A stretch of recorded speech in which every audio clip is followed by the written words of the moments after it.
Ladies and gentlemen, we are on the fifth episode of the Door Unhinged podcast, and today I have Mr. Nate V, and he knows a thing or two about tabletop games, unlike me. Because every time I look through those books, I feel insecure about myself because I don't understand what the hell I'm looking at. He also draws a lot of fantasy maps. Thank you, Nathan, for joining me. Appreciate it, dude. Yeah, absolutely. And the key to the books is just look at the pretty pictures, man. Just enjoy. Yeah, That's what I do. don't like just kind of sit down, start playing a game, and then each time you have a question, look at it instead of looking at this big pile of books that's intimidating. There you go. I've been trying to learn. You ever play Dungeon World? Yeah. No, You I haven't played it. No, actually. I have the PDF, but I haven't played it. It's supposed to be one of the more simple ones, just because I'm trying to find some semblance of. I want it to be complex enough that my friends don't get bored, But I'm trying to Yeah. write a story, just a 3-player campaign. Yeah. I was in a 6-player campaign once, and it's just you're waiting 45 minutes to attack, and everybody's checking their phones, and it gets really confusing really fast. Absolutely. Yep. I agree with you there. 3 is a really nice number, I think. Yeah, no, it Um, gives everyone time to connect. but Dungeon World is one that I would like to try for sure. I hear good things about that system. I believe it's the apocalypse system, isn't it? Yeah, that's what I read. It was like Yep. so. So that's a really versatile system, and I agree. There's that fine line between a real simple, quick game, game and actually having one that is robust enough to sustain leveling up and keeping people interested Mhm. beyond a one shot, right?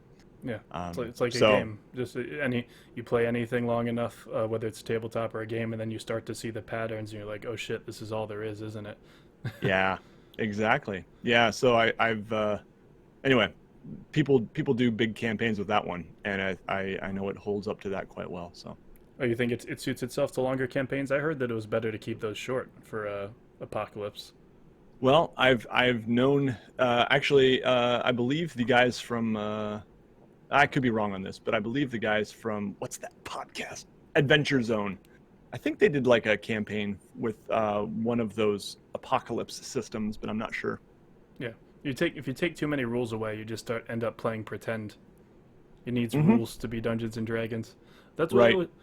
that's what I always thought was interesting about it is reading is one thing. Reading already leaves a lot to the imagination. But when it's Dungeons and Dragons, you could just say, "Oh, does my character do this? Does my sword look like that?" And the DM could just be cool and say, "Yeah, it looks like that." And that's the power of not having to use assets and drawings and all 3D models and stuff. Is you can get really creative and really descriptive.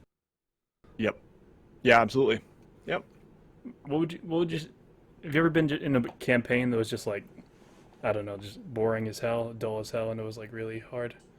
I have not, fortunately. Yeah. Um, yeah, I've been in campaigns that I felt sometimes waffled a little bit with story, Hmm. um, where it's like I'm not quite getting enough here. But for the most part, I'm usually interested enough in combat that that does a lot for me. Um, and I think, yeah, I've just had good DMs that I think run good combat, make it exciting. Um, Yeah, and I for haven't sure. played in too many campaigns really because I've only been playing RPGs for about 6 years. Oh wow, what made you want to start? Mhm. Well, let's see. That's I guess I've always kind of been around things that this hobby was made for me, although I never played, sort of thing. Like I Right. played PC games growing up. I read D&D novels growing up. And when I say PC games, I mean RPGs. I played Ultima Online was one of my favorite games back in the day. One of the first, I would argue, the first MMO. Oh yeah, um, that's the one with the exploding treasure chests. there you go. Even before EverQuest and way before WoW. So yeah, that I mean, I've always loved fantasy. I've always loved games. We even had some miniatures. Me and a friend, we played Hero Quest. Well, We loved Diablo. So it's just one of those things I was made for this. But I think I was a little bit scared off, honestly, by the stigma of D&D being evil or oh yeah, satanic or something. Isn't that for weird people who Yeah. Light candles in their basement and draw pentagrams on the floor. Yeah, not anymore. Not, it's cool now. You look Right. at all the people who like Marvel movies, being a geek or whatever, it's fine now. We got a lot Hmm. of fakers who infiltrated it. So There you go. someone's watching this podcast, they're coming in live, and on the slim chance they don't know who you are. There's not that many people, but there are a handful of people in the world that don't know who you are. Yes. So what do you do? So I well, I have a YouTube channel called WASD20, and I put a lot of time and effort into that over the last 6 years. It started as me kind of documenting my journey into tabletop role-playing games, actually. Mhm. And at some point, I felt like maybe I can actually teach some people some things Ooh. as I got enough experience. And I'm just really, having found it later, I'm just really passionate about teaching new people and making it seem more approachable. So yeah, that's one of my goals with the YouTube channel. And I also happen to draw a lot of maps. I started that on the YouTube channel, and so I operate under the moniker Sellsword Maps for commissions and stuff. And I do take commissions and Oh, keep on doodling with for my own enjoyment as well. And it seems almost therapeutic drawing those maps because you don't have to deal with the rigid details of drawing like a face. Like you get to what was that? You were laying beans on a table or something, and you were drawing around them. yeah, that was one of my methods. I got that idea from Questing Beast, who's Ben's a good friend of mine from that channel. He's a teacher, and he had some like math cubes, some cubes he uses in math class, and he spread them all out and was like, let's just use these to kind of shape our land masses. So I didn't have any of those cubes, but I found some dry beans that wouldn't make a total mess on my paper. So I did that, and people loved it, and but I credit him for the idea originally, and I just find that that's a nice way to play around with shapes without having to commit to putting your pencil on paper yet. You know what I mean? Yeah, it's like blocking So out, but without using a pencil. And, right, and yeah, it's a world building is fun, but you want to talk about intimidating? Fucking George R. R. Martin. I don't have any idea how he keeps all that shit in his head. He is like a walking encyclopedia. Like here's the thing with the Marvel MCU, you have dozens or hundreds of writers that have to keep in cordial with each other to make sure nobody's breaking continuity. But this guy is just a walking like book. He has yeah, got bloodlines and secrets, and I have no idea how he does it. yeah. It's crazy. You actually have a video that might have helped him make worlds, though. Maybe, probably not him. No, I mean it's interesting. Yeah, it can be very intimidating. So yeah, I mean in my videos I try to just make it approachable, step by step. You don't need to build much. I mean, you can start with a town, and you can start with like 3 characters in that town. Almost knocked my water over. You could start with just a couple, if it's for an RPG, a couple NPCs. If it's for a novel, a couple characters in one location. That's all you need to start, and it can just grow organically from there. Or you can start big picture and Yeah, decide all the things, all the cosmos and the gods and whatever. yeah. You start with the part you're excited about. Like there's a campaign I'm trying to run where like this god has this whole city under siege under this giant barrier, and the people in the town have to they have to use cut off parts of their limbs to feed the god because he like feasts on their flesh or something. And then I'm like, okay, so that's kind of interesting. And so how would the economy around that react? And then you think about how that would work and stuff like that. I think whenever you're thinking about the flaws of people, it becomes a lot more interesting to write about. I think Yeah, I would agree. yeah, that's part of why Game of Thrones got to the place that it was. I'm sorry, I bring up Game of Thrones a lot. But No, I haven't read the books, but I love the show. I have the first book. My mom gave it to me, actually, ironically. She said, "Here, I have this. I enjoyed it. You should read it." And I was like, "Mom, I'm watching this show right now." Mom, Have you read spoilers. the show? Yeah, and she hadn't. But anyway, I do love the world building. I love the characters. That's what I say to people who say like, "Why should I watch this show?" I tell them it's the character development. I mean, Yeah. it's incredible. The people you hate at the beginning, you end up falling in love with, and vice versa sometimes, and it's just like, oh, Yeah. so good. You don't see, because most of the time when you're watching a television show, it starts to dissolve into a trope. It starts to dissolve into this path that we've seen before.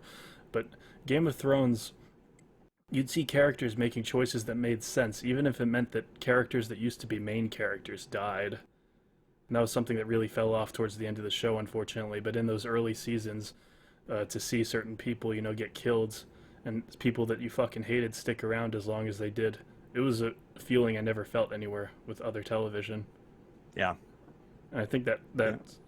a feeling like that, an intense, gripping, and captivating feeling like that, is what every DM wants to achieve with the game that they're writing. Absolutely. If you can get reactions that strong from your players, Oh yeah, um, for or against certain characters, like that's you've achieved something. yeah. I got a friend that he was running a campaign like called the Forbidden City, and like apparently there was some point in it where you found out that there was some trauma that one of the NPCs was going through, and there was just like 7 seconds of silence in the whole group. And he said that it was a sad moment, but inside he was like, "Yes, I wrote this well enough that this resonates with people," and that's such a powerful feeling. Like you can draw a picture, like those fantasy maps are great. You can draw a picture, and it's fun to show that picture. But when it comes to like video games or tabletop, and you make a campaign, you get to see people interact with your art. You get to see people play Yeah. through it, and that's crazy. Yeah. No, that's so true. Yeah. Hmm. You got any campaigns you're running right now outside of your YouTube career? Not really. No, unfortunately, my campaign just fell apart a couple months ago, and we were trying to get a game on the calendar, and it was one of the things where my players were not responding to messages very well, which that happens Oh, a lot. It's a very common yeah, it problem. does. Yes, it And does. and then this whole thing hit, and it's like our whole social distancing, and Hmm. now I'm definitely considering an online campaign, but it's hard. I find myself busier than ever in some ways, just because I never have like real time and space like I used to, Hmm. away from my family. They're always here. Yeah. And so am I. So I'm kind of going crazy, but Oh, yeah. uh, so that's something maybe I'll break off this summer. We'll see. Hmm. Yeah, You think or that you my think that whole. you think there's Go something ahead. lost in not doing it in person?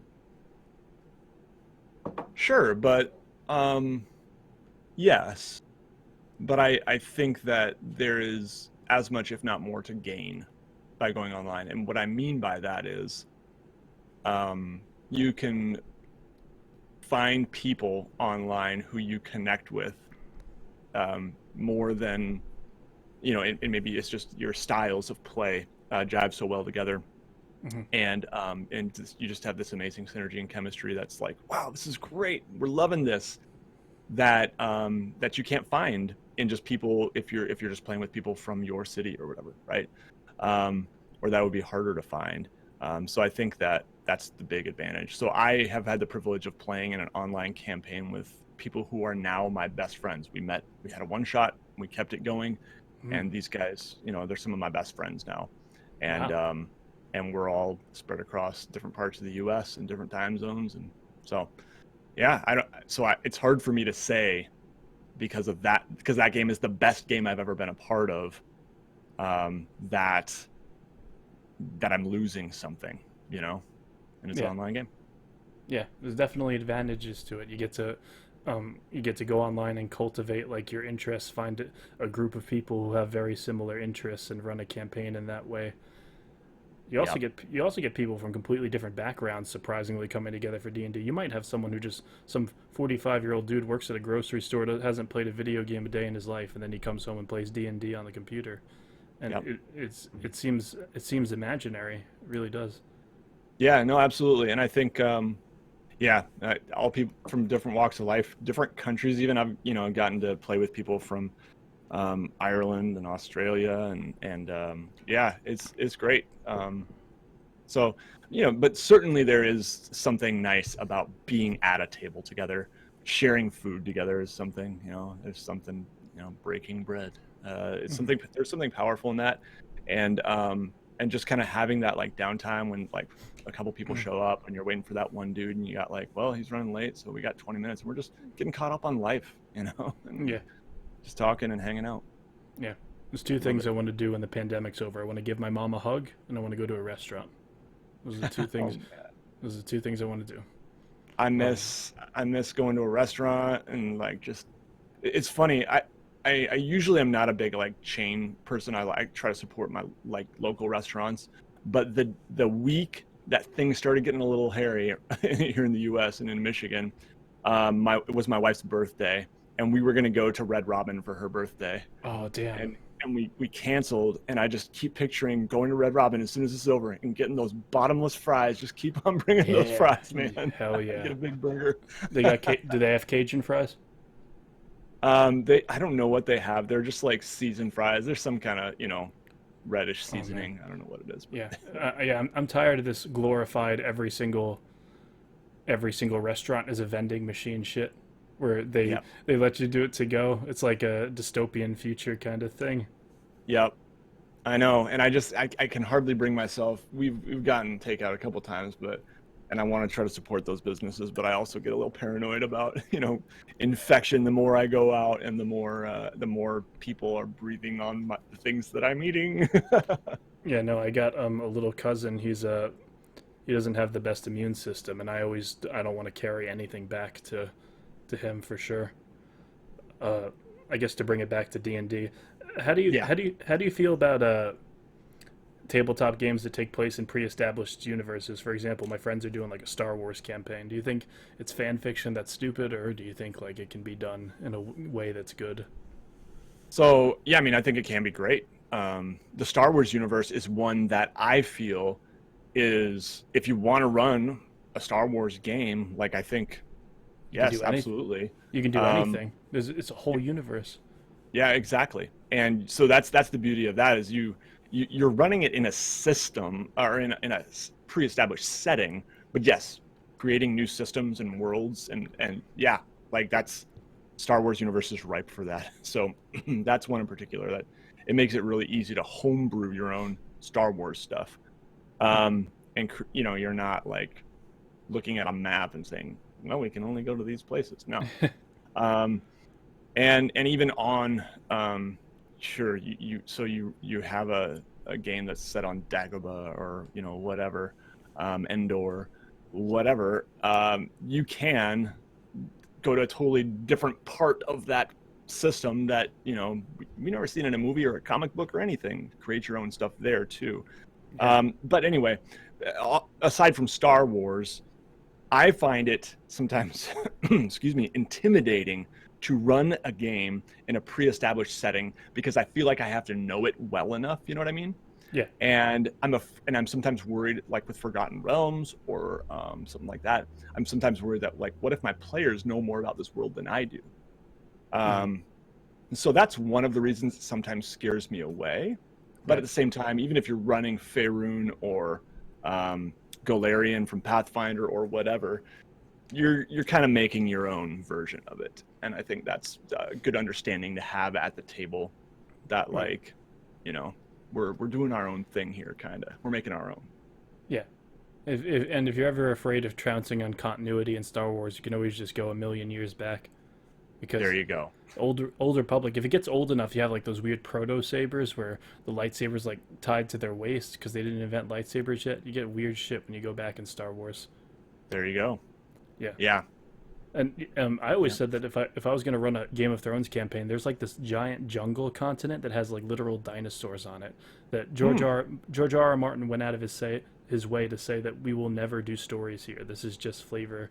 And I'm like, Yeah. well, shit. Let's come up with stuff there. That'd be Yeah. awesome. Yeah. But No, that'd be really cool. yeah, and Yeah. I think that helps narrow your choices, because I think humans get very creative when there's less choices, when it's like, because for example, let's say, if you're making a campaign and you're like, okay, this is medieval, so we can't use guns, we can't do that, we're limited in the scope of what we can do. So if we're going to make a Game of Thrones campaign, or if we're going to make a Star Wars campaign, we're like, okay, now we have established continuity that we have to work within, and that will help narrow our choices and make that, you know intimidating process of looking at a blank page and thinking of all the possibilities that much easier. Yes. Yeah. Limits, No, for sure. yeah, limits set us free, I think, when it comes to Yep. creativity. Oh, absolutely. And that's another thing, with the bean method, is like, with drawing maps, is like, you have something to help you. The staring at a blank paper and just being absolutely paralyzed with indecision is Hmm. tough. And so whatever it is, so I have story dice. What are they called? Story cubes. Story I've got cubes. some dungeon dice. And using these things, I have a friend, my friend Matt, who has the YouTube channel A Fistful of Dice, did a video on like using magic cards. And just like, so you take a deck, you take your story cubes, you take your dungeon dice, whatever, and you roll them and you see what comes up, and you just commit yourself, I'm going to be inspired by this and use it in some way. And it's just getting you over that hump of the blank page. Wow. By magic cards, you mean like those tarot cards or those birth sign cards or whatever? No, I mean Magic the Gathering. Oh, Yeah. Magic the Gathering cards. Yeah. So how does that play into the opening world thing? So like if he gets a forest card, then he's like, okay, I'll make a forest looking. Exactly. So it's all about for this. We're talking about like adventure design or planning a session, right? Right. But it could be for world building, sure. But particularly, I'm talking about planning a session where you're just like, well, I want to run a one shot, or I want to start a campaign. Wow. You know, what am I going to do? I'll roll these dice. I'll pull out 4 random magic cards here, or you can flip through the deck and just pull out. Here's 3 I think are cool. Boom. How do these inspire and inform what this adventure is going to be? That's a cool idea. I'm excited at the prospect of anything that helps me get over that initial hump for sure. Yeah. Yeah, no, those things are helpful. Sometimes you come up with ideas, and I've had people before say things like, I don't know if it was with the beans or other things that I've done on the channel and videos, where they say, "Why do you need that? Like, you struggle with ideas that much?" And it's like, I don't know if you really understand what a lot of people go through. Oh man, dude, there's always going to be shit like that in the comments, though, dude. Yeah. Get to the 4th comment and anything, it's a fucking shit show. Yep. Yeah, no, yep. for sure. I mean, it's just a little bit to get you over the hump. Some people do really get frozen or paralyzed at the thought of a blank piece of paper and like, where do I start? Yeah, because so many things have already been told. Like I remember I had this idea for a character where it was a dude that came out of a storybook, and he comes out of this fantasy storybook, and now all of the trinkets he has aren't real. They don't work in the real world. He came out of the story world, and now he has to adapt to the fact that he's fake. And right after I had that idea, I'm like, this is just Buzz Lightyear from Toy Story. I'm like, God fucking damn it! And it's like, so at the end of the day, so many ideas have already been taken, but how you do it is going to be most important. You know, you could still do it in a way that is unique, as long as you bring your absolutely. own slant. And I think, I mean, I know that half the ideas I have or more, you know, someone can say that's just like this other thing. Yeah. Or if I draw a map, dude, that's basically like Europe upside down, or, you know, whatever people say. Like, it's just, you can't get away from it. So just get rid of the notion that you must be totally original. I think people get obsessed with that sometimes. And you know, then you'll end, if you finally think you've found the thing and you're like, yes, I found the original idea, this is it, for the campaign or for the novel or for the whatever, for the character concept, you know, chances are you're going to find out like a year from now, like, nope, that's just like this other obscure thing that someone points out. That's just like this anime I once saw, you know, or whatever. And you're just like, ugh. Dude, so just get over it. Dude, my brother came up with the idea with groceries being delivered to your house like a month before it took off, and I was like, you should be pissed off. Yeah. You should have ran with that idea. Shoot. Yep. Exactly. I mean, there's definitely something to be said for just being inspired and owning that there are things that inspired this, and not directly copying, but, you know, if it's for your home game, just copy. Sure. Yeah, and my friends do that, and I was always kind of thrown off by it. It was like, I remember there was this one scene where this girl was killing this dude, and it was straight up ripped from The Last of Us, and I could tell it was, and nobody else in the group had a problem with it. They all thought it was cool, and I'm like, okay, so this isn't something we're licensing. This isn't a story we're trying to publish and put out there. This is just a thing for us. So sure, why not? Just take things you think are cool and put them in there. I guess I understand that, but I feel like for me, I would try to branch off a little bit more than that instead of taping something together. Yeah, it's a fine line. And so what I do is try to take inspiration from things, you know, for example, if I'm taking inspiration from something I know my players know really well, I try to avoid that for sure.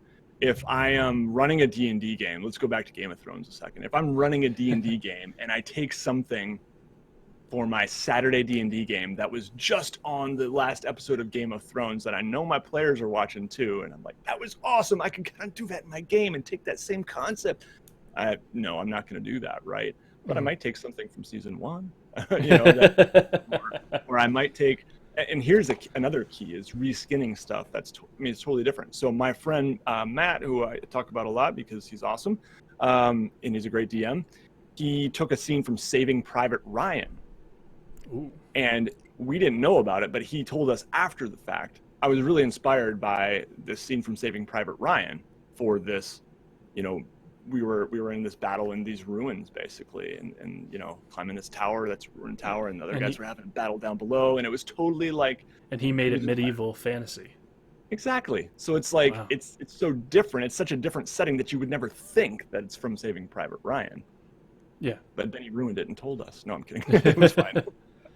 Dude, I already reskin stuff in my head. Like if I watch a really cool scene in a movie, and then I'm like, if I'm going on a jog and I'm listening to the soundtrack of that movie, I think about that same scene, but like it's my original characters or something. So yeah. I'm already reskinning stuff in my head all the time. I should try that more. Yeah, and I think sometimes it's just so if there's like a father-son thing going on, then you're inspired by it. We'll pull it into your campaign. Now it's a father-daughter thing, or it's a mother-son, or even that little difference can be enough to not like trip people off that like this is just like this thing. Yeah, I would probably be pulling a ton of stuff from the new God of War game if I got to choose anything I wanted, because that game was full of stuff I wanted to put in there. I am sadly PS4-less, so someday. Wow. Yeah. No, I have an Xbox One. It's just collecting dust right now ever since they put all their games on the PC also. Yeah. Yeah. I've got the Xbox One. We got it for Christmas, but I really wanted the PS4. And but it was my son's gift, so I'm not gonna. Yeah. He wants Xbox. Well, that's a big of you. I mean, and the PS4, I think the reason it's got the new Spider-Man game, it's got Bloodborne, it's got God of War, and that's really the only thing that can pull me from my PC at this point, is if it's portable or if it has exclusives. Absolutely. And as someone, what's the other one I wanted to? The Last Guardian. I really wanted to play that one too, just because I like those, Eco and Shadow of the Colossus and all that. Yeah. But no, it's anyway. Hey, PS5's coming soon anyway, so might as well just skip a generation. It does, and it looks weird. It looks like one of those things you would pick up at a thrift shop. It has a weird, like it has that U shape to it, and it's blue, right? Like that's the final design. I think they posted what it looks like. Oh wow, yeah, very possible. I'm kind of out of the loop. At this point, it's like games aren't going to get much better looking. It's going to be more about performance. It's going to be more about having more dust particles in the air, less loading times, and more blades of grass swaying when the wind blows by. It's not going to be about how good it looks. It's going to be about performance and how good it looks. Right. No, that's very true. And I mean that's an interesting idea. How I was telling a friend the other day, the advances I saw went from like, let's say 1988 to 1998 was insane. Just the advances in computing technology and in games, and it's absolutely way different than what I've seen from like 2010 to 2020 here. It's just like there's really not that much, but it's the way it goes. Yeah, you can't really make it better looking than real life. Well, I mean, you can make the lighting and stuff more pretty than real life, but you're trying to match something that exists and make it look real and believable in a fake space. And then you can improve the performance around that. You can improve the lighting around that. You can make it look beautiful. You can make those forests have more colors. But that's it. Yeah. And it gets more expensive. And then the crunch time goes up, and we feel guilty for buying the shit. And exactly. That's the thing that gets me is the companies that I mean, sure, you could get a minor bit of improvement in the way this game looks or performs if you go from 200 people on your team and you take it up to like 800 just for that little bit of, we want a few more blades of grass or whatever. And it's just like, what's the limit? You don't want a whole cities working on games because So anyway, I've appreciated the indie game boom for sure in the last 10 Oh years yeah. or more, 15 Oh my years god. really, Dude, the indie. for that reason. Yeah. Indie games. What I love about indie games is how normalized they've become. So when my little cousin is sitting next to me and watching me play games on my computer, he never says, "How come that game has pixels and that one doesn't?" He always Yeah, just accepts them all as games. He doesn't see the difference, which I love. We played I love Lovers it in a too. Dangerous Space Time, and it was so fun to play co-op. But yeah, no, like you said, the indie games, they are a there's a time and place where I love my AAA, I love my Spider-Mans, I love my God of Wars, Sure. but I also love these new ideas that are just being done on indie, for sure. Yeah, absolutely. Yeah. Hmm. Would you say that one of the would you say that it's easy to like incorporate a soundtrack into a campaign necessarily? Because I always feel sometimes I'll hear a song in a certain game and I'm like, this would be perfect, but I don't want it to get grating on them to listen to or anything like that. I don't want them to get annoyed. How do you Yeah. feel about like music being incorporated into campaigns? Yeah, I mean, I'm in favor of it for sure. I try to do it at my table when I have the time to really curate music. Sometimes there are so many directions a DM's attention can go. So you got to prioritize. Are you going to have cool painted minis for this session? Are you going to have 3D terrain? Are you going to have, just awesome, incredibly well developed NPCs and backstories? Or are you going to put a lot of time into creative puzzles and combat, or there's just so many ways you could be pulled. You got to pick and choose, but I do try to have some music, and I often do try to vary it by setting. So when they go to a new city, I'll especially emphasize, like, there's this new song. I don't point it out, maybe my players don't even notice, Hmm. but I try to do that because I think it's cool. So I how would find it.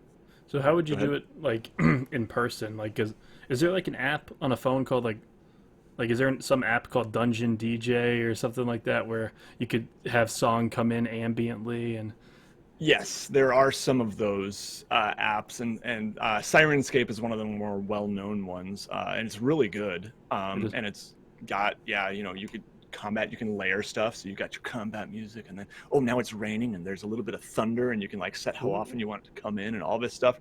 It's really advanced, wow. and there's a few of those now. So those are really good. I don't use them. I use Spotify. I pay like, my $10 or whatever a month for Spotify. Hmm. And so I don't get the ads. Oh And then yeah. I just, pull in songs. So I've got it sitting right here. What do I have here? I've got, oh boy, I've got so many playlists. Oh, here they are. Okay, I've got RPG Tavern, RPG Music, RPG Battle, RPG Dungeon. So I've got 4 playlists there. And yeah, and I've got some other ones for specific settings here too, some other playlists. But those are my main ones, and yeah, I agree that it can maybe get a little grinding on players if they hear the same song too much. So I Hmm. try to really like infuse new music. I do pick a lot from video games, video game soundtracks, movie soundtracks for sure. But I try to find ones that my players haven't played. For Oh. example, if I have a player who's absolutely obsessed with Skyrim, which I do, and Elder Scrolls, like I'm not going to put many Elder Scrolls songs on the soundtrack. Yeah. I And happen to know they haven't played Divinity-Original Sin 2, so I'm like, yeah, sure. and I think that's a good tactic because when they identify what game it's from, it kind of clouds. It becomes about that game when they think about it. But if it's Yeah, from something they don't know at all, they don't associate the song with that, and it's easier for them to associate it with your campaign. exactly. Not that you can't use one that they've heard before, but if you know they're really into that movie or that video game, then you know immediately they're going to recognize it. It's just kind of immersion breaking. Yeah, exactly. And sometimes those songs are powerful enough to make you want to develop a whole scene around the song, or at least for me, where I'll hear a song and I'm like, this song doesn't fit my campaign, but now I want to think about a scene where that would fit. Yes, absolutely. And I actually had a one shot and I've had a couple of these, I've heard of a couple of these now, but I believe it was War Pigs by Black Sabbath that I played in a game with Hanker Infernal over at Rune at a con. And he's a friend of mine who I talk to from time to time. And so I got to play with him face to face, and it was awesome. And he developed a game called ICRPG, and he ran a one shot for us, and it was based on this song, War Pigs, right? Oh wow! And It was a game he made. That he made the rules for it. so yeah, he made the rules for Index Card RPG, Mm-hmm. but he also, designed this one shot for us. Yeah. The adventure itself around that song. Just this one session was he was inspired by that song and said, so he pulls out some things and things they mention in the song, and then also like, from time to time at the table he would go, dun dun, just like, just kind of a reminder like, this is metal. And it was so metal. It was cool. Yeah. It was kind of crazy. We were like Viking overlords who had been frozen in time, and now we're like being pulled back into the future, like Holy these shit. great warriors from different like parts of Northern Europe, like being called upon to like defeat this great threat. And it was epic. That sounds great. You said that was a one shot. That Yep. sounds appropriate for a one shot, because you don't want to start off at level 1 for that, because you got to start and finish and do something significant. So you want to start somewhere in the middle. Or at least I'd Exactly. imagine. Yeah, yeah. I think he has a video all about it called Viking Death Squad. I'm looking at it right now. Viking Death Squad. It's called One Shot Viking Death Squad. So we were the Viking Death Squad, and it was awesome. Yeah. You know what I've seen a fair amount is, I've been with multiple DMs who have, when they describe the scene, they describe it like a film. So they're describing the characters coming into the tavern. They said camera pans across the tavern, the door creaks open, camera fades away. That seems interesting to me, because there's an advantage to how you would write in a book. Because when you're writing a book, when you're writing, someone doesn't know the scene. You get to choose the order they get the information. Mm-hmm. So maybe that's kind of abandoned when they describe it like it was a film, but I always thought it was a cool method to describe it like that. Yeah, in general, I do like that kind of cinematic technique. I try to I do it myself from time to time for sure, and I'll say things like I ran a one shot. I've run it a couple times. Oath of the Frozen King, it's called. It's like an adventure kit, so it's kind of like a module, but it's a little more loose than that. So you can kind of tweak it every time and put bits and pieces together. It's a lot of fun, and I usually start with the players huddled around a fire, and it's cold in the mountain. They're about to go into the mountains. They've been traveling to get to the mountains, and I kind of I do that. I say things like, we see a small ragtag group of travelers huddled around a fire, trying to absorb what warmth they can in the biting breeze. The mountains overhead, loom foreboding like frozen teeth. And and I'm trying to be really descriptive. That's and I pretty say, good. we see, I don't know. I wouldn't say, I try to avoid saying things like we zoom in and we see, that's a little too spot on for me. It's a little, so I don't use the technique of saying the camera pans over to, or the camera zooms in on, but that's what I'm thinking in my head, but I'm always trying to overcome, like, what can I say that's kind of getting that idea, but I'm not actually saying the camera. Yeah, it's a little on the nose. So, right. And then I ask the player, we see 4 figures huddled over the fire. The first one, and I try to pull out something that player would know. Oh, that's me. The first one has a huge battle axe strapped to his back, and he pulls back his hood, and Chad, what do we see? And Chad tells us about his character or whatever. Yeah. So I like the cinematic technique, but I try to avoid being as spot on as saying the camera pans. But it doesn't bother me too much when people do. I know some people get bothered by that. Yeah. I like how you wrote that just now. You wrote that what you just told me? Well, I mean, I've done something like that before, but yes, I ad-libbed what the biting what I've breeze normally and done. the biting breeze in mountains like teeth. I like that. And sometimes you have a way that you've written something and you really like how you wrote it, but you also don't want to have paragraphs in a row where your players might lose attention, because even if it's written well, they might lose attention. I personally I'll say I'm kind of like you, where I've only gotten into more serious RPGs recently. As impatient, you've played Pillars of Eternity, right? I have a little bit. Yep. Yeah. As much as I'm kind of like prone to daydreaming and stuff, I will say that the writing in Pillars of Eternity was so goddamn good that I had to pay attention because your character has that ability to like read their mind. So every NPC you walk up to has like an interesting short story if you read their mind. And as I was Yeah, reading, yeah, as I was reading that, I was like, man, I hope my campaigns are as half as good as this is written right here. I love that. I love when those games can inspire and really like yeah, just set a great model for how that works. Yeah, I played a couple hours the first one after I played Pillars of Eternity 2 Deadfire. Um, and I didn't finish either one of them, but yeah, right now I'm playing Divinity 2 Original Sin and just loving that. I just picked it up finally a couple months ago. Yeah, Um, but people yeah, always get those two confused. I know I do. which Divinity Pillars and of Eternity and Divinity. yeah, Yeah, I mean they're very similar. They're both like I would say top tier PC RPGs that are kind of yeah bringing back that whole isometric style here. Pillars of Eternity I think um, really rekindled the spirit of like Baldur's Gate and stuff, which I love. So yeah. yeah, those games are great. But getting back to the cinematic techniques, um, I really try to actually like write something out for that opening. You can see, I did okay maybe in ad-libbing it, but that's because I've also like done that scene a few times. Yeah, What I find is I'm not very good at it usually the first time at the table. And so I actually try to write that out. But what you say is very true about like not overwhelming them. Keep it to like 3 or 4 lines, in your Google Doc or on your paper or whatever, right? 3 to 4 lines. Because if it's 2 paragraphs, I'm going to struggle personally as a player to stay tuned in for that whole thing.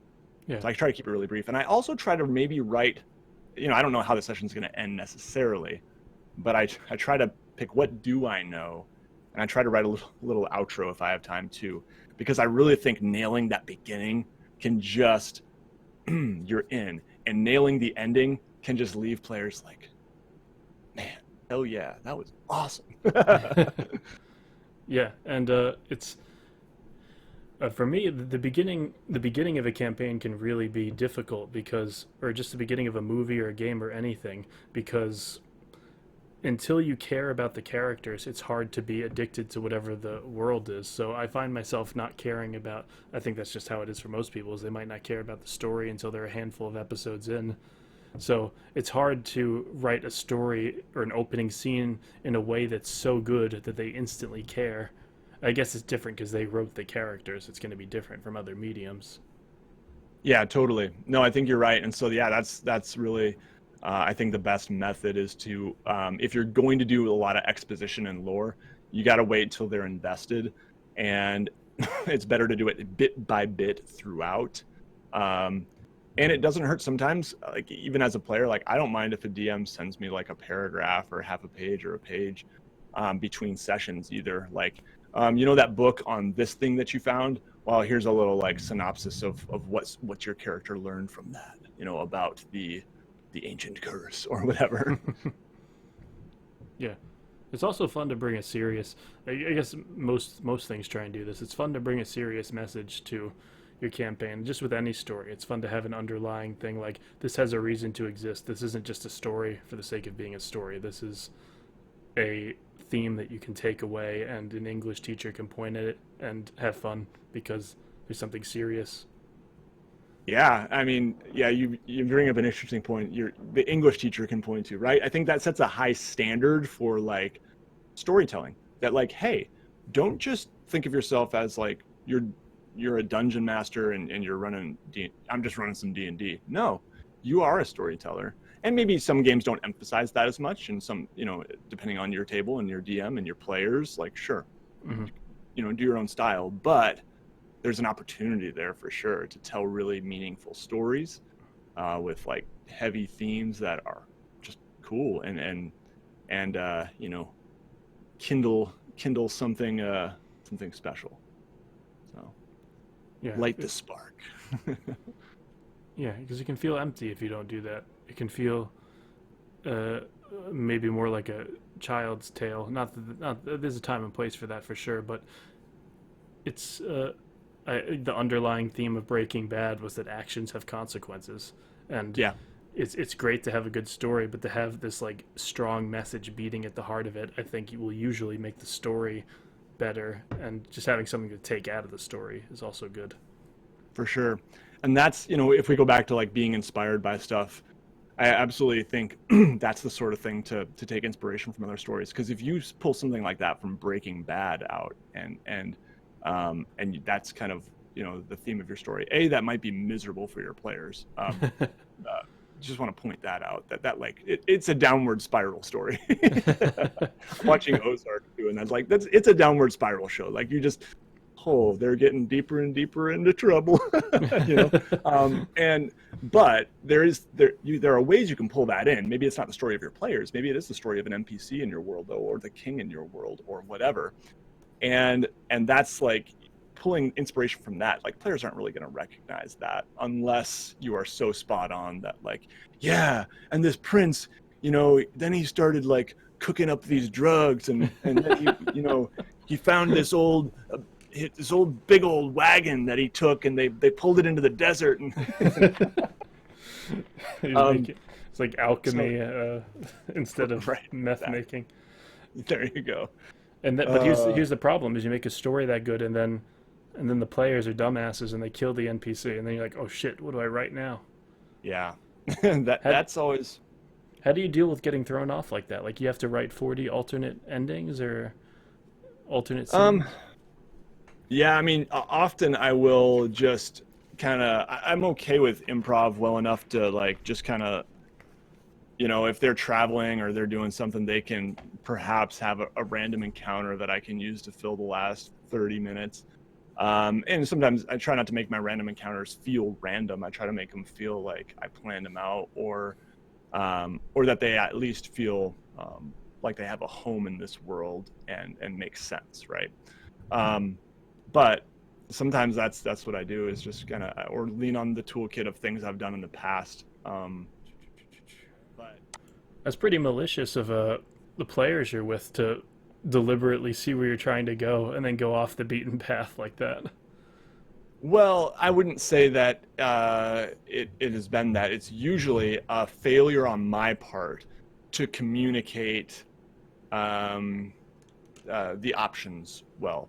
And that sounds a little railroady, but I ran a one-shot with my brother and a friend of mine, and I kind of went about describing this whole area, and then told them, actually, no, it was a two-shot, kind of, because they had finished a thing, they'd finished this quest, and then I assumed they would want to go back to the town and deliver the news that they had killed the werewolf, and like collect a reward and all this stuff.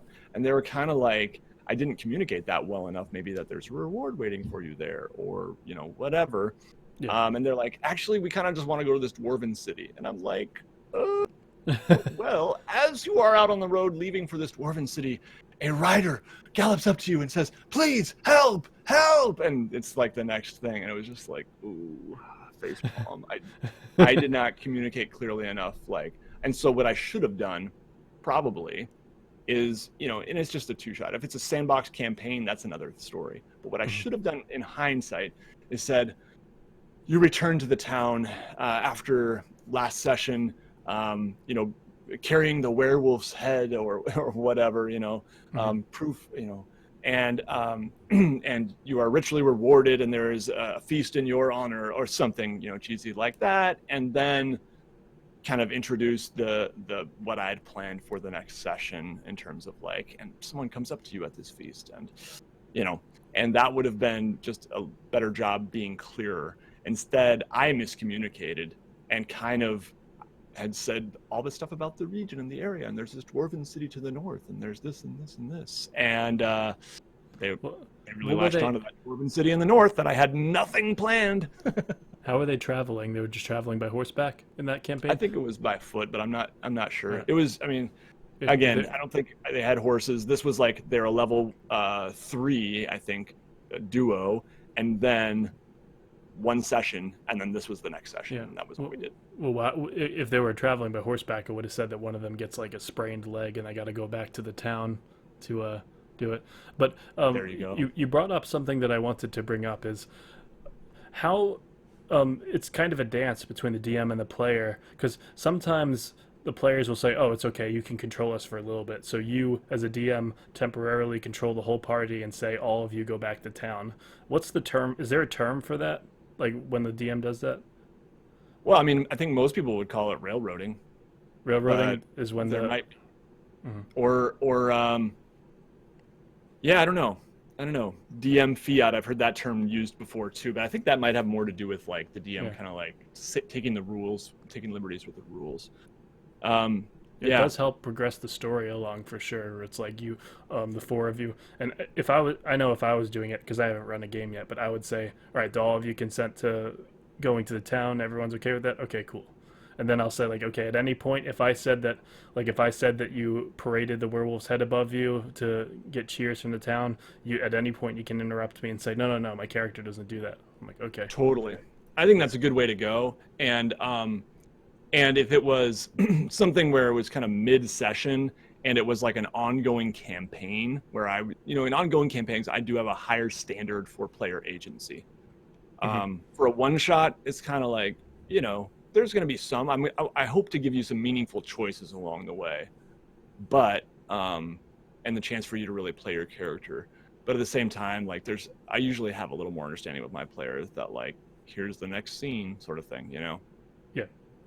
And and it really does put your DMing skills to the test if you're doing a one shot. You got to get them invested and do some sort of start to finish thing where they feel progression, even in a game they aren't playing much. Yeah. Yeah, no, that's true. It can be tricky and challenging. So yeah, I mean, you just got to focus on keeping it, keeping it fun, usually pretty action packed, unless you're going in with the, about beforehand, that understanding like this is going to be really RP heavy one shot, which some players would be really into. I've met sick people like that. No, I'm kidding. So yeah, or espionage, or a lot of sneaking. So you're all going to be playing rogues, and this is going to be a stealth mission, or whatever. But usually, I think the standard you want to make it pretty action packed and fun, just a fun ride. Yeah, I have a friend. I have two friends who, whenever they play D&D together, their characters always hook up. They're just a couple of dudes. They're a couple of dudes, and I'm like, is there something you guys aren't telling me right now? Because like they'll describe stuff like exquisitely, they'll like very detailed, and I'm just like, I feel like I need to leave because this is getting. Yeah, I don't think we wrote stats for this. there you go. I was thinking of fighting and shit. I wasn't thinking of whatever this is turning into. But Caressing. yeah, yeah, And we fade to black. That's where I, as the DM, go and fade to black. yeah. We're not rolling for whatever you guys are doing, and Yeah. it's. Uh, I feel like I wouldn't do justice if I understand people writing girl characters. I like playing as girls in games, but I I feel like I'm acting to a degree if you're playing a character, and if I wrote myself as a girl, I feel like I wouldn't be doing it justice. I feel like Yeah, I that's couldn't do it. fair. I mean, yeah, I've known people who get really frustrated that like more people don't play a different gender. I totally get it though. I mean, I would say probably 80% of my characters are male. Uh-huh. And yeah, it's just my preference. But anyway, I have enjoyed playing female characters before too. Yeah, Yeah. I'm working with I'm working with what I was given here. I've Right. got It's just this there is voice. something that, if and I never criticize people for certain choices of characters. This is fantasy. This is your chance to be someone else. Make it who you want to be. Yeah, Who do you want to be? It's your fantasy. So, yeah. So I think no, choose who you want, and we all have our own, desires of what we want to be for this, 3 hours of our life, which is a significant amount of time of our life, or 5 hours, or 8 hours, or however long your games are. you think you could do an 8 hour one? I would not enjoy it very much. I don't think. Some people do. I'm more of a short. I may have undiagnosed ADHD. I'm not sure, but I do have trouble sitting still. I get the jitters. I yeah. I feel like I just struggle. to Yeah, I'm sit like, still for that yeah, I'm long. like 4 hours in, I'm like, I got to get up and move around. I roll to move Yeah. around because I got to move around. Yep, absolutely. Yep, I've been someone who's from time to time will stand up at the table too, because I also have a bad back, so I'm just like, I'm like, don't think I'm getting antsy here or anything. I just need to kind of like, I just gotta move. I just gotta move sometimes. I feel bad for whoever wasn't allowed to come in the room just now. That was my daughter. She is a sweetie and probably wanted to ask for a snack or something like that, but her Oh, mother can handle it. she understand what's going on when she looks at you playing D&D. You've explained it. Yeah, I mean, I've played with the the kids. I have 3 kids, and they are 10. Let's see, 10, 8, and 5, Wow. and actually 11 next week. Ooh. But so I've played with them. My daughter has not played D&D before at 5 years old, but we have played No Thank You Evil, which is a kids RPG, and yeah, No, she's no, seen a lot thank of it. you. No, thank you, evil. I Yep. like that name for some reason. Yeah, it's pretty. I mean, it's pretty cool. It's very whimsical. It's from Monty Cook Games, and every character gets like a companion, which is cool. So you get to like create your character, and you have a companion, and it uses the cipher system, which is the same one as Numenera, but a very simplified version. Mm-hmm. And it actually comes with 3 different kind of like rule systems, or levels of the rules. Like here's the simplest. Here's if you want to play medium, and here's if you get a little more advanced. So it's a pretty cool system. I didn't enjoy it very much at first because my kids like to kill monsters. Dang it, my boys Yeah, especially. yeah, they want to see some And action. it's not much of that. It's more like problem solving, which I think is more appropriate for younger kids. Yeah. But my boys are really, sick in the head and want to kill monsters only. Okay. But yeah, no. But we've played it a second time, and they all had fun, and it was really cool. And it is really just about like creative problem solving and using what you got, and yeah, it's a fun one. Yeah, I never thought about that tabletop for kids. That would be an interesting thing to write. You're a parent, you got some kids, and you want to introduce them to tabletop. And D and 5e, as easy as 5e is, it's a hard first step for children for sure. It is. Yep, it is. So we have definitely played a lot of simpler systems, and You yeah, ever I you mean, ever there's play I think Fate? I have. Yep. I've heard that that's only like 2 steps from just no rules at all. Yeah, I wouldn't say that actually. Really? Yeah, it took a while for me to wrap my mind around it. Um, there is a Fate Accelerated, which is even simpler, and that's like a free. Actually, both of them, they're free PDFs. The Fate system is a free PDF, or maybe you Mm-hmm. pay what you want anyway. Uh, but I picked up Fate Accelerated because it was $5 on Amazon. I was like, sure, why not? Let's check this out. And then I was inspired and I bought the full book. And it's very loose and is very like heavy on storytelling Yeah. rather than rules. But there's a lot of like considering like when you're gonna use your fate points and extras. Yeah. Anyway, it has its own sort of complexity. Yeah, it's might be less about combat. It's more about altering the story in interesting ways. I think. Exactly. Yes. Fate's the one that's got the minus and plus dice, right? Yes. Uh Yeah. huh.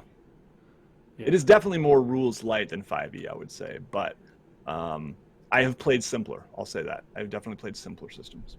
What's the simplest? Simplest system I've ever played, probably Hero Kids. Um, yeah. I've also ever played. Let me look at my shelf here. Ooh. Yeah, Hero Kids is really simple. It's like you get your D6 and So I can't so you remember. I can't even remember, but it's very simple. so even I wouldn't mess it up. No, even you would not. Um, Looking at my shelf here, I would say Tales from the Loop is really simple too. Um, yeah, yeah. Index card RPG is a nice simplified version of like D&D because it's a D20 rollover system where you're rolling a D20 at the heart of the game to try to beat the target number, right? Like D&D has been for a long time. Mm-hmm. But it's beyond that. far more simple in every other way. So Yeah. You know, I never that's hear fun. people. I never hear people talking about Dungeons and Dragons 1. Never. No, yeah, I don't hear people talking about it much either. But I did meet some people at Gen Con who still play first edition. Um, one of them happens to be Gary Gygax's son, so that might explain it. I said, "Oh, you're a good son." He said, "No, I'm not. The game is awesome. It's all you ever need." I was like, "Okay, hey, sure. I won't knock it till I try it." Yeah, I'm sure it's totally fine, and I know a lot of people who really enjoy it yeah. actually. But I've heard that. I would say there have been improvements made over the years, but there have Yeah, also been steps back in some ways, and it's totally a matter of taste. I've heard that version 4 is kind of too much like a video game a little bit. Like it's too grid based. It's very big on video gamey stuff. Yeah, it is a little bit, and I haven't played it myself, but from what I've heard, that's what I've heard about, and a lot of people, it seems to be the most hated version of D&D in recent memory, but there are a lot of people who like it, and I think there were good things about it too. But the way that I heard it described is kind of like, how in a lot of MMOs and stuff, you've got like and RPG, computer RPGs, you've got your like hot bars, Yeah, your abilities, and they're all on cooldowns, and you're yeah. ticking the boxes or pushing the numbers on your keyboard or whatever. And it's got a lot of like those sorts of things Mhm. for combat. So yeah, like you've got your ability cards, and they try to make it so that even like a fighter can still do cool things other than just I hit, right? Whereas it used to be in the old days, like, no, the fighter's going to hit, and the wizard has all these cool spells. It's like, how can we give the fighter things that are kind of like those spells? And so I think 5e does a pretty decent job of that too, giving some things to play with. But Yeah. yeah, 4th edition had a lot more of that, I think. So for someone completely uninitiated to D&D, what's up with those? Um, why would someone get a campaign book? Like, what's the? Because you're supposed to. Part of the appeal is writing your own campaign. So you got, what is it called? The Yawning Portal. That's one of them, right? So Yep, why? Tales from the Yawning Portal, which is kind of a more of a collection of smaller adventures, I would say, Mhm. than a campaign. But yeah, then you've got full campaigns like Out of the Abyss and Descent into Avernus. So So do you think that kind of takes the magic out of it, where it's given to you like that, or is it more how they work with a story that's given to them that makes them a creative DM? yeah, I mean, I think part of it depends on your group. Like some players just don't want to play a module. So if you're very upfront in your game, I think you just got to say like, hey, I'm going to be running the game and it's going to be homebrew, and it's going to be in my own setting, or it's going to be homebrew, but it's going to be in Forgotten Realms, um, or being upfront that I'm going to be running Out of the Abyss. You guys want in? And I think setting that expectation up front, people know if they're new players, you might need to describe that to them like, hey, this is a pre-written adventure. Um, so yes, you're going to have some meaningful choices along the way, and we'll veer off the path, and it might be hard to stick to it always, and that's fine, depending on the DM's comfort level with that. Hmm. But just setting that expectation up front that like, if I'm playing in a module, like I know that there are certain things that we're just not going to do. Like I'm playing in Descent into Avernus right now, and I'm having a lot of fun with that. And I am conscious sometimes of like, okay, so we're talking about doing this thing, but like, does that totally screw up the module? Because I don't want to do that. I want to enjoy the story that they wrote, right? Yeah. And yes, we can ally with this person and start working with them, but DM, just tell us if we're totally screwing things up here. um, because I want to know that personally. And so it is a little bit weird like that. But I think they can be great. I think Yeah. they can be great. Might help. Might help you curl that bicep muscle in your brain if you're new to DMing to have this predetermined adventure. You still get some practice. You still get to practice a good way to present it and stuff like that. For sure. And for me, when I was brand new, I can't imagine doing it without, I couldn't imagine doing it without a module personally. You And I couldn't know some imagine people doing that's like, you couldn't imagine doing your first one without a module. yep, yep, even my second one. My first one, I did a Pathfinder, the Pathfinder Beginner Box Adventure. And unfortunately, I love that box. It's a great product overall, but unfortunately, the adventure it comes with is one dungeon, like one session. It's like Oh, I appreciate that about 5e coming with like these are little campaigns here, you know, the ones that come in the starter set and essentials kit. But that one was one adventure, and then it's like, oh boy, I'm not ready. I'm not ready to be thrown to the wolves yet. And so I bought Rise of the Rune Lords, which is an awesome book, and I ran like 2 or 3 sessions of it, and it was fun before that campaign fell apart. um, but I don't regret owning that book because it is awesome, and it gave me what I needed to understand how a campaign works. I read enough of it that I'm like, okay, I get it now. It's clicking. I can make my own now. wow. Do you have a Patreon or something? I do. Patreon.com/WASD20. A small but dedicated, I shouldn't say small, it's like 105 people or something, but yeah, they're awesome. 105 Yeah. ain't small. No, it's not as Do you, big as some, but they absolutely help fuel what I do, so I appreciate it. yeah. Is one of the reason I ask is one of the tier rewards, you run a campaign with the highest tier ones? Is that one of your rewards? It is not. Nope. I don't do that, but I do consultations with the top tier patrons. So Mhm. yeah, either like 30 minutes or an hour depending on the pledge level. I will jump in and hang out with you here on Discord or in Zoom or whatever. And whether that's world building, you need some world building help, or you want some advice on a map, I do that sort of thing. And just like 2 days ago, I did one with a guy who hadn't hadn't DM'd since he was like in high school or earlier, and now like as you know, an adult is like something I want to start doing again, but I want to do it well, and wanted some advice on like helping plan his campaign. So. Oh, yeah, no, it helps. It helps to get that second opinion too, because you could really get tunnel vision if you. That's what Phil Fish was saying in Indie Game the movie. Was he was working on that game for years, and like 4 years in, he got better at spriting, and he had to go back and redo the beginning of the game. So if you're writing a campaign and you're just mulling it over in your head with no outside person telling you whether it's good or bad, you could become completely blind to some stuff, like what you were saying, where oh crap, they didn't go back to the town. I didn't even think about that. Yeah. Yeah, no, there are those things where just bouncing it off one other person can be so helpful. And it doesn't have to always be someone who knows D&D either. I can ask my wife, and she would probably tell me, "Well, wait, like what if they don't choose to go back to the town?" It's like, "Oh yeah." And anyway, I was pretty new when I ran that game too, but yeah, especially when you're new, having someone to bounce ideas off of.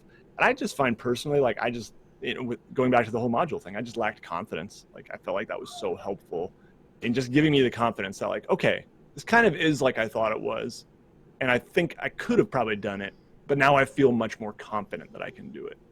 Mm-hmm. And talking to another person can give you that too. Yeah, and yeah, and having even you got to have those friends who are like they're brave enough to tell you if something's bad. Yeah. They want just not a bunch of yes men. Yep. Totally. Yep. That helps. Hmm. All right. You think you want to wrap it up here? Because I know you're pressed for time. I don't want to keep you too Yeah, long. I probably should. I should probably go help the wife with dinner and get all that stuff going.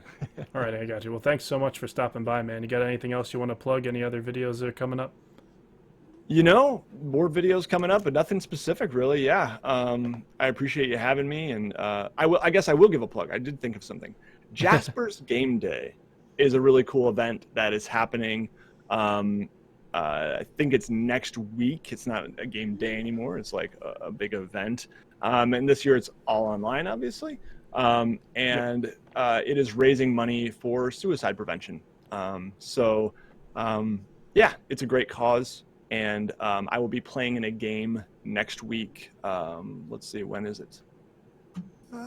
Next week, Wednesday. Or no, Mm-hmm. next week, Tuesday, the 5th, Cinco de Mayo. Ooh. So I'll be playing an afternoon game, but people can get more information at jaspersgameday.com. So anyway, this probably won't be live before then, and that's fine. Awesome, dude. But people can check it out after the fact because it's a great event that happens every year. Yeah, I know games done quick. All those entertainment turned into fundraising is always fine by me. Yeah, good stuff. Alrighty, man. Well, have a good one, okay? And thanks again for Yeah. stopping by. I appreciate you.